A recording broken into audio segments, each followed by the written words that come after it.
नमस्कार। आज हम पढ़ेंगे प्रोकैरियोट्स में ट्रांसक्रिप्शन के बारे में। ट्रांसक्रिप्शन कोशिका में प्रोटीन निर्माण की प्रक्रिया का प्रथम स्टेप है। प्रोटीन कोशिका में बहुत महत्वपूर्ण रोल प्ले करते हैं। ये एंजाइम्स के रूप में कोशिका में संपन्न होने वाली विभिन्न जैव रासायनिक क्रियाओं को उत्प्रेरित करते हैं। ये संरचनात्मक प्रोटीन के रूप में विभिन्न कोशिकांगों का हिस्सा हो सकते हैं, जैसे प्लाज्मा मेम्ब्रेन में। ये मेम्ब्रेन रिसेप्टर्स भी हो सकते हैं। इनके विविध रोल इन्हें कोशिका के लिए आवश्यक बनाते हैं। अतः इनके निर्माण की प्रक्रिया बहुत महत्वपूर्ण है। हम जानते हैं कि डीएनए मुख्य आनुवांशिक पदार्थ होता है जो प्राइमरी इंफॉर्मेशन सेंटर की तरह कार्य करता है। इसमें कोशिका के लिए आवश्यक सभी प्रोटीन्स को बनाने की पूर्ण सूचना समाहित होती है। यह इंफॉर्मेशंस डीएनए में नाइट्रोजनी क्षारकों के विशिष्ट क्रम के रूप में पाई जाती है, जिसे जेनेटिक कोड कहते हैं। इस जेनेटिक इंफॉर्मेशन की एक इकाई एक कोडोन होता है।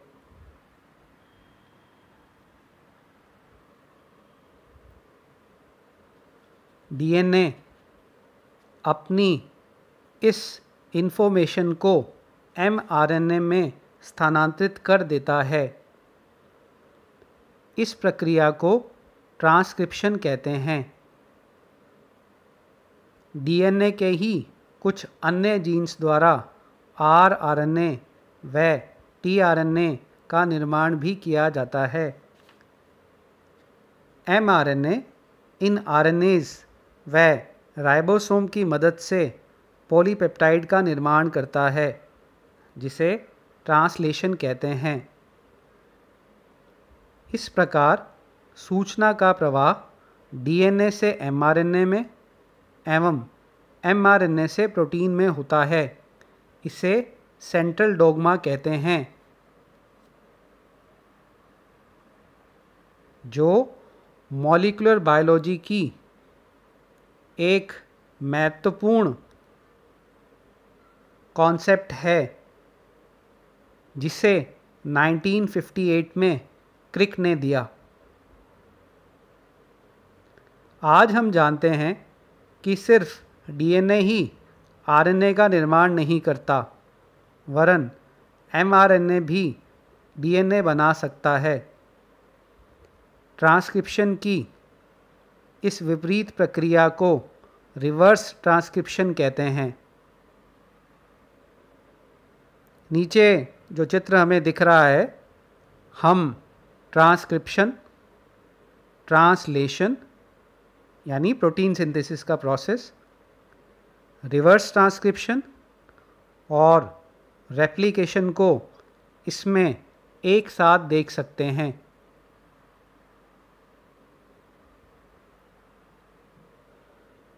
चलिए अब ट्रांसक्रिप्शन को विस्तार से पढ़ते हैं।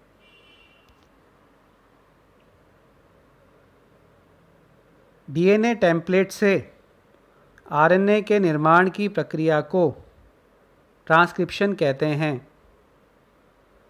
डीएनए का केवल एक स्ट्रैंड ही ट्रांसक्रिप्शन में भाग लेता है। इसे टेम्पलेट स्ट्रैंड कहते हैं।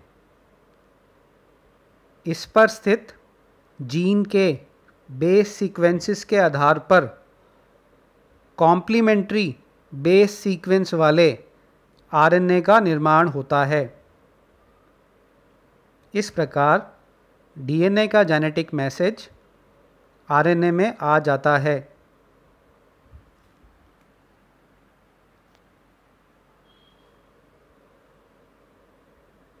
ट्रांसक्रिप्शन की इस प्रक्रिया में आरएनए बनाने वाला एंजाइम आरएनए पॉलीमरेज,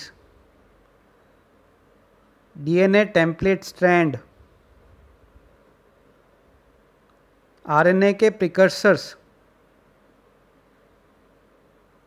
जिन्हें राइबोन्यूक्लियोटाइड्स कहते हैं, जिसमें एटीपी, जीटीपी, सीटीपी और यूटीपी शामिल होंगे, तथा कुछ मेटल आयंस जैसे मैग्नीशियम और मैंगनीज मुख्यतः शामिल होते हैं।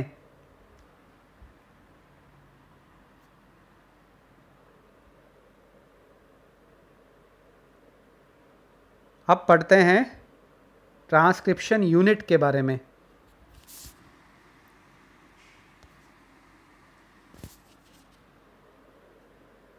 डीएनए का वह हिस्सा जो एक सिंगल आरएनए मॉलिक्यूल बनाता है उसे एक ट्रांसक्रिप्शन यूनिट कहते हैं।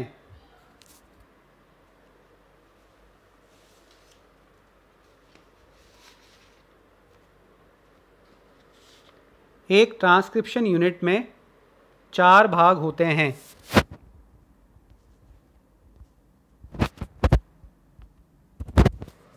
जैसा कि हम इस चित्र में देख सकते हैं।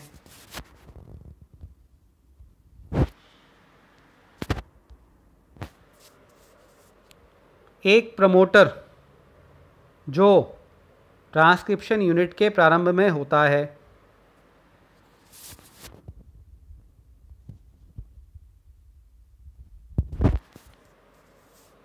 एक स्टार्ट पॉइंट जहाँ से ट्रांसक्रिप्शन स्टार्ट होता है।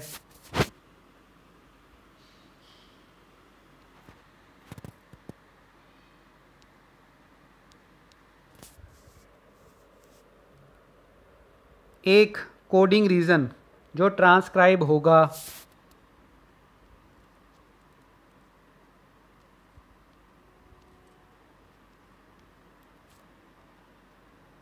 ये कोडिंग रीजन है।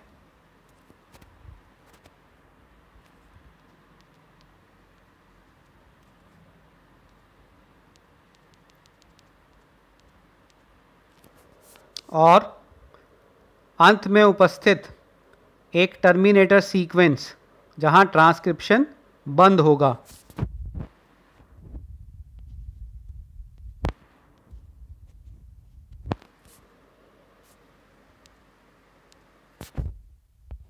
ये जो आप देख रहे हैं ये आरएनए पॉलीमरेज एंजाइम है।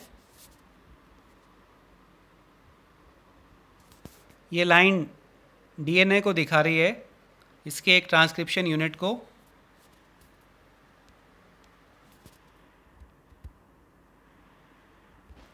ये वाला हिस्सा जहाँ पे आरएनए पॉलीमरेज आके जुड़ा, यह प्रमोटर है।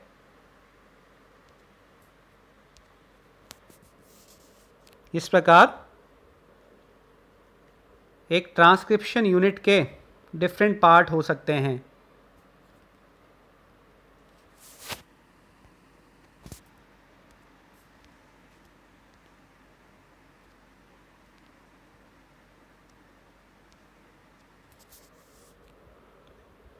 एमआरएनए बनाने वाला enzyme RNA polymerase promoter region पर बाइंड करता है। स्टार्ट पॉइंट पर ट्रांसक्रिप्शन शुरू होता है जो कोडिंग रीजन पर जारी रहता है तथा टर्मिनेटर साइट पर जाकर रुक जाता है।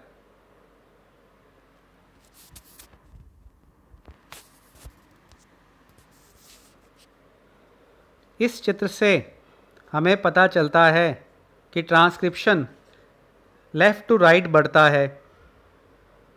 स्टार्ट पॉइंट, ध्यान से देखिए, इस चित्र में आपको एक स्टार्ट पॉइंट दिख रहा है। स्टार्ट पॉइंट के लेफ़्ट हैंड साइड के सीक्वेंसेस अपस्ट्रीम कहलाते हैं, जिन्हें नेगेटिव साइन से शो करते हैं, तथा स्टार्ट पॉइंट के राइट हैंड साइड के सीक्वेंसेस डाउनस्ट्रीम कहलाते हैं, जिन्हें पॉजिटिव साइन से दर्शाया जाता है। अभी आगे आप देखेंगे कि नेगेटिव और पॉजिटिव साइन कुछ विशेष सीक्वेंसेस को दिखाने के काम में आएंगे।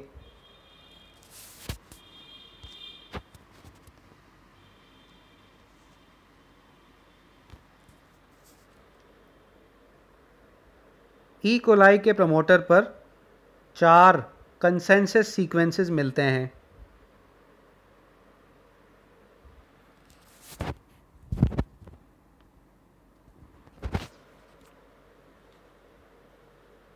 पहला स्टार्ट पॉइंट,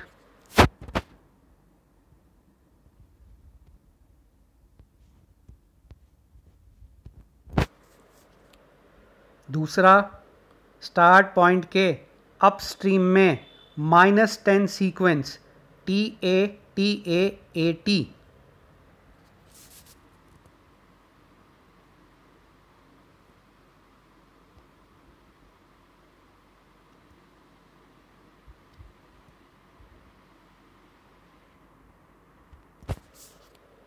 इसे प्रिबनाउ बॉक्स कहते हैं,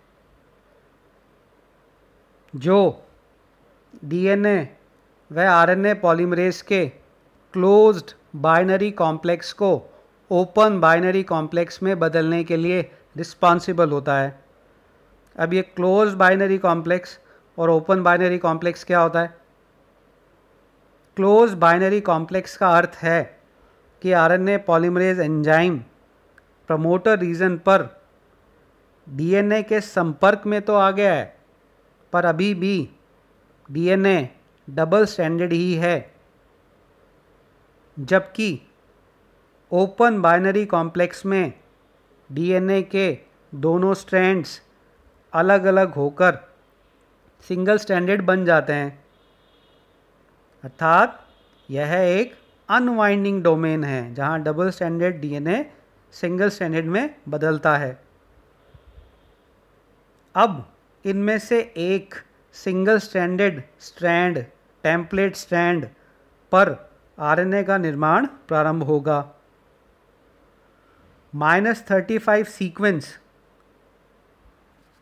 कहाँ दिख रहा है आपको?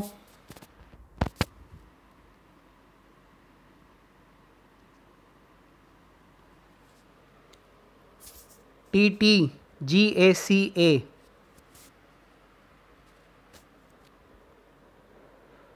तो ये -35 सीक्वेंस, इसकी क्या इंपॉर्टेंस है? यह आरएनए पॉलीमरेज को, और आरएनए पॉलीमरेज में हम देखेंगे उसके सिग्मा फैक्टर को प्रमोटर पहचानने में मदद करता है। अर्थात यह रिकॉग्निशन डोमेन होता है। आरएनए पॉलीमरेज इसी सीक्वेंस को देखकर किसी जीन के प्रमोटर को पहचानता है, उसको जज करता है। यहाँ यह जानना आवश्यक है कि जीन्स हर वक्त एंजाइम्स नहीं बनाते।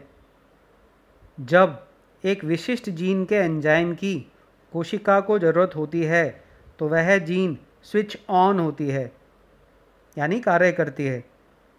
पर यदि ज़रूरत नहीं है तो उस जीन को स्विच ऑफ कर दिया जाता है, अर्थात जीन के एक्सप्रेशन को कंट्रोल किया जाता है। प्रमोटर भी इस जीन रेगुलेशन का एक हिस्सा है, जो ये तय करता है कि किस जीन पर आरएनए पॉलीमरेज आएगा।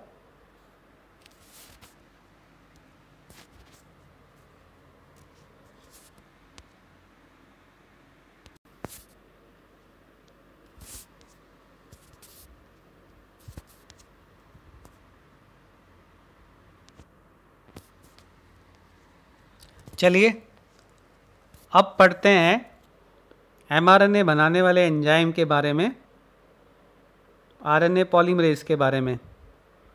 बैक्टीरिया में एक ही प्रकार का आरएनए पॉलीमरेज पाया जाता है। यह एंजाइम फिर 2 यूनिट से मिलकर बना हो सकता है। पहला हिस्सा कोर एंजाइम कहलाता है, जिसमें कई सब यूनिट्स जैसे अल्फ़ा, बीटा, बीटा डैश इत्यादि हो सकती हैं। यह कोर एंजाइम एक दूसरे घटक सिग्मा फैक्टर के साथ जब जुड़ता है तो आरएनए पॉलीमरेज होलो एंजाइम का निर्माण होता है। कोर एंजाइम और सिग्मा फैक्टर, इनके अलग अलग कार्य हैं। सिग्मा फैक्टर क्या करता है? सिग्मा फैक्टर आरएनए पॉलीमरेज की डीएनए प्रमोटर पर विशिष्ट बाइंडिंग के लिए जिम्मेवार है।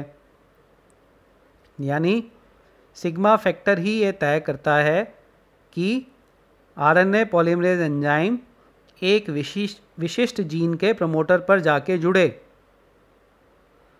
The sigma factor is involve in binding of the RNA polymerase to the promoter DNA.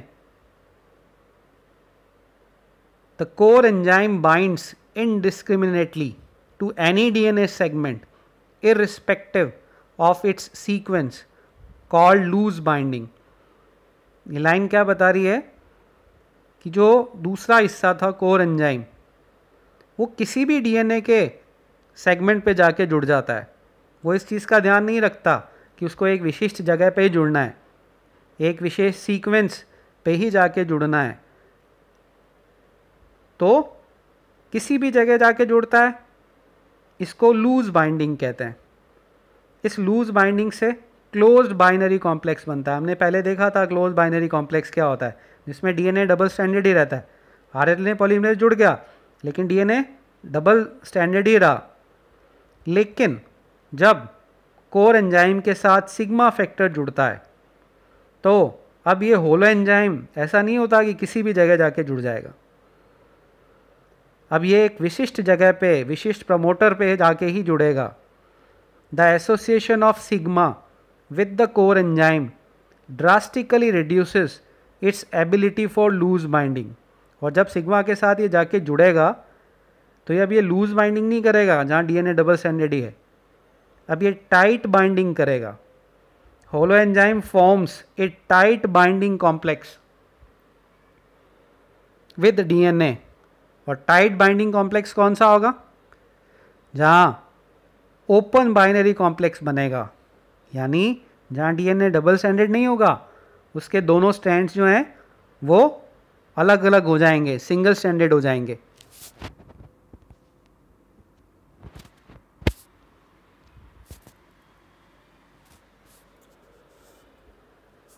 अब पूरे प्रोसेस को एक बार देख लेते हैं।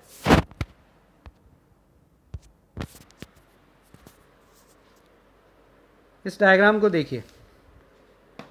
इस डायग्राम में डीएनए ट्रांसक्रिप्शन की प्रक्रिया को 3 भागों में बांटा हुआ है, इनिशिएशन, इलोंगेशन और टर्मिनेशन। इनिशिएशन में हमें क्या दिख रहा है, ध्यान से देखिए। डीएनए दिखा रखा है, डीएनए पे प्रमोटर दिख रहा है हमें, और प्रमोटर के पास हमें एक एंजाइम दिख रहा है आरएनए पॉलीमरेज, और ये होलो एंजाइम है क्योंकि हमें यहाँ कोर एंजाइम के साथ साथ सिग्मा फैक्टर भी दिख रहा है।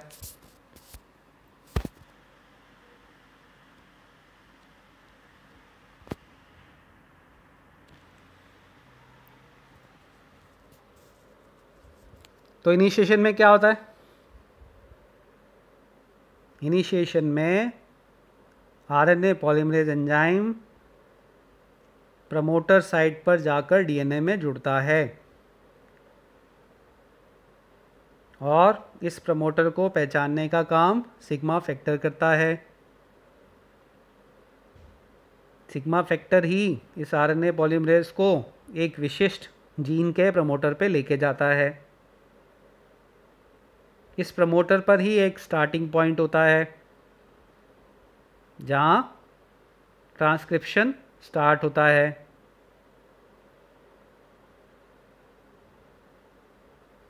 अब दोनों डीएनए स्ट्रैंड्स एक दूसरे से सेपरेट होंगे और उनमें से एक अब ट्रांसक्रिप्शन में पार्टिसिपेट करेगा, जिसमें आरएनए मॉलिक्यूल का निर्माण होगा। ट्रांसक्रिप्शन हमेशा 5 प्राइम टू 3 प्राइम डायरेक्शन में होता है। आरएनए बनाने के लिए 4 तरह के राइबोन्यूक्लियोसाइड ट्राइफॉस्फेट्स हमने पढ़ा था पहले, एटीपी, जीटीपी, सीटीपी, यूटीपी काम आएंगे। और ट्रांसक्रिप्शन स्टार्ट हो जाएगा। सेकंड स्टेप है इलोंगेशन। इनिशिएशन और इलोंगेशन में एक बड़ा फ़र्क ये था, इनिशिएशन में हमने देखा था आरएनए पॉलीमरेज होलो एंजाइम था, यानी उसका कोर एंजाइम और सिग्मा फैक्टर दोनों थे। लेकिन इलोंगेशन में अब सिग्मा फैक्टर जो है वो कोर एंजाइम को छोड़ के चला जाएगा, यानी इनिशिएशन स्टेप जो है, इलोंगेशन स्टेप जो है, उस इलोंगेशन स्टेप में सिर्फ कोर एंजाइम पार्टिसिपेट करेगा। आप चित्र में देख सकते हैं।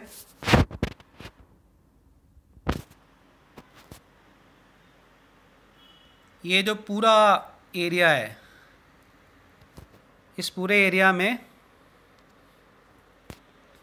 कोर एंजाइम जो है वो आगे जाता जा रहा है। नए जो आरएनए का निर्माण शुरू हुआ था उसको इलोंगेट करता जा रहा है, नया निर्माण करता जा रहा है।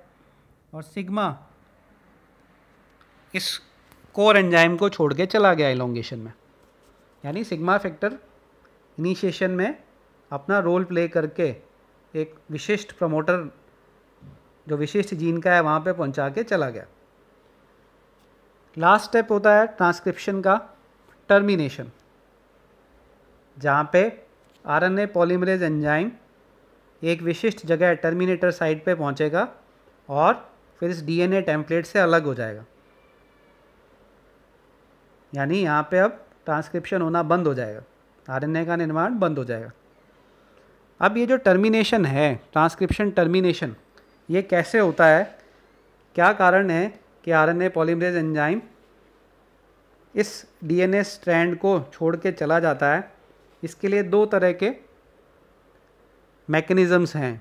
पहला मैकेनिज़्म है रो डिपेंडेंट और दूसरा मैकेनिज़्म है रो independent.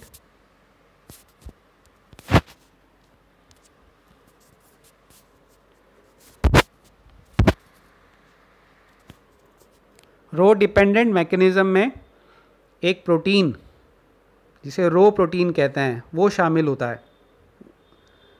It requires a polypeptide called rho factor. इसमें क्या होता है कि जब इस टर्मिनेटर साइट पे आरएनए पॉलीमरेज पहुंचता है, यहाँ देखिए, तो उसे रो फैक्टर वहाँ पे मिलता है और ये रो फैक्टर जब आरएनए पॉलीमरेज के साथ जुड़ता है तो ये आरएनए पॉलीमरेज को अब डीएनए से, यानी उस जीन से जहाँ ट्रांसक्रिप्शन चल रहा था उसे हटा देता है। क्योंकि यहाँ आरएनए पॉलीमरेज का हटना रो फैक्टर की वजह से हुआ, इसलिए ये रो डिपेंडेंट टर्मिनेशन होता है।